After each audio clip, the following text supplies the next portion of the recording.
কোনো যদি কিছু বাজার থেকে নিয়ে আসে আমাকে তো দেবেই না, ওরা দুজনে ঘরে দরজা দিয়ে খেয়ে নেবে, আমাকে দেয় না।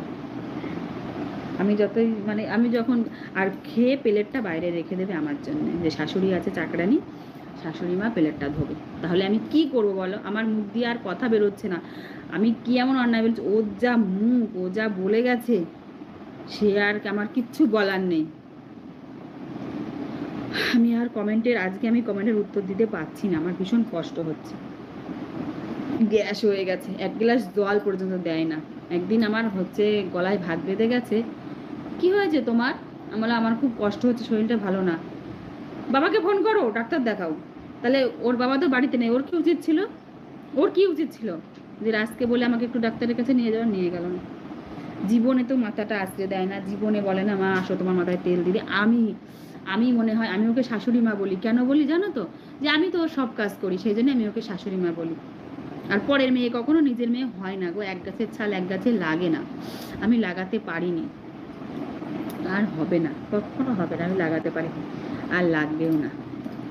এত ভালোবাসি, টিয়া এটা কর, টিয়া ওটা কর, টিয়া মা, টিয়া বাছা, টিয়া সোনা সোনা।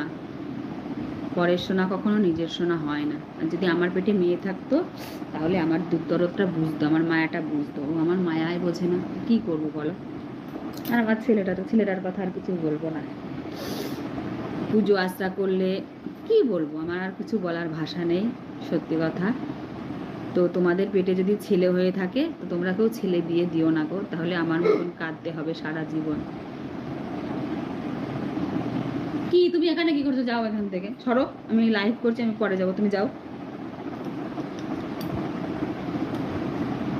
না গো, আমি ভালো নেই, আমার মতন অভাগিনী পোড়া কপালই যেন এই পৃথিবীতে না জন্মায়। আমার সত্যি কপালটা খারাপ জানো, আমার এত কপাল খারাপ, আমার কপালের মতন কপাল যেন কারণ না হয়। আমি কি কুক্ষণে ওই মেয়েকে বাড়িতে ঘরে তুলেছিলাম, কি কুক্ষণে, কি উল্টোপাল্টা কথা।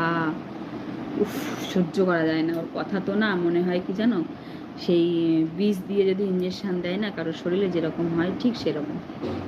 আমি কখনো কোনো দিন সোশ্যাল মিডিয়ায় ওর নামে বদনাম কখনো করিনি, কিন্তু আজকে আমি ওর নামে বদনাম না করে পারছি না। কেন করব না বলো? ও আজকে থেকে কিন্তু আমার নামে সোশ্যাল মিডিয়ায় বদনাম করছে না। এই শরীর খারাপ করে বদনাম করলো, তারপরে মেন কথা আইস্ত্রি নিয়ে বদনাম করলো। তোমরাই বলো তো, তুই আমার একটা বৌমা, তুই যদি ভালো ব্যবহার করতিস তাহলে তোকে দিতাম না? তোকে সব দিতাম। কিন্তু ও প্রথম থেকেই আমার সঙ্গে খারাপ আচরণ করে। আর আমারও দেয়া হয়ে ওঠেনি, হাতের অবস্থা ভালো ছিল না। ভাবছিলাম যে দেবো দেবো দেবো দেবো, এবারই ভাবছিলাম পুজোতে দেবো, কিন্তু আর দেবো না। কেন দেবো? আমার দিয়েও নাম নেই, না দিয়েও নাম নেই, বদনামের ভাগই তো বদনাম করে নে না, তোরা করে নে। আমার আর প্রয়োজন নেই, কিচ্ছুর প্রয়োজন নেই আমার, আর কিচ্ছুর প্রয়োজন নেই। কি হবে জিনিস? আমি নিজেই থাকবো না ওদের কাছে। ভেবেছিলাম, জানো তো, ভেবেছিলাম একটা ছেলে নাতিপুতি হবে, কত শখ আহ্লাদ, এটা সেটা। নাতিপুতির মুখে না আমার, ও আর আমার কি করবে ওই জানে। ওস্তা ব্যবহার ধরতেই দেবে না, আমার বাচ্চা ধরবা না, এই করবা না, সেই করবা না, ও যা মেয়ে বাবা। হ্যাঁ, মেসোমশাই ভালো আছে। মেসোমশাই যে এখানে এসেছিল, বললো চলো শোবে না, ঘুমাবে না। আমার ঘুম আসছে না গো। ও যখন সোশ্যাল মিডিয়ায় আমার নামে বদনাম করতে পারে, আমি কেন করবো না বলো? আমি সারাদিন কাজ করি, সংসার করি, এই করি সেই করি, ঘর মুছি, বাসন মাজি, উঠুন ঝাড় দিই, সব কাজ আমি করি। তুমি জানো আমাদের মানে যতই আমার হাজব্যান্ড চাকরি করুক, মানে সবসময় মানুষের একরকম থাকে না। আমাদের একটু মানে খারাপ সময় যাচ্ছে, তার জন্যেও মানে আমাকে কথা শোনায় বৌমা, একটু থেকে একটু হলে কথা শোনাবো। তো আমি কী করবো বলো? আমার কিছু করার নেই। তো ঘুম তো আজকে রাতে আসবে না। তোমরা সবাই আমার পাশে থাকো, আমার লাইভটা শেয়ার করে দাও, আর সবাইকে জানাও যে এরকম বৌমা যেন কারোর ঘরে না আসে। আবার অনেকে কমেন্ট করছে প্রিয়া দিদিকে ভালোবাসতে শেখো। কি ভালোবাসবো ওকে আমি? যারা কমেন্ট করছো তোমরা ওর সঙ্গে এসে থাকো, ওকে ভালোবাসো, ওকে দেখো ও ভালোবাসার যোগ্য কিনা। আমি তো ভালোবাসা দিতে পারলাম না, আমি কখনো ভালোবাসা দিতে পারলাম না, আমি ভালোবাসা দিতে পারিনি ওকে। আচ্ছা ঠিক আছে, আমি খারাপ, ও তো সবসময় বলে আমি খারাপ। তাহলে তুই তো ভালো, তাহলে তোর মধ্যে পরশপাথর আছে, তাহলে তুই সেই পরশপাথর দিয়ে আমাকে সোনা করে নে। আমি তো তোকে সোনা করতে পারলাম না। কিন্তু কি বলতো, ও শুনবে না আমার কথা, ও কিছুতেই আমার কথা শুনবে না। প্রথম থেকেই আমার কথা শুনবে না।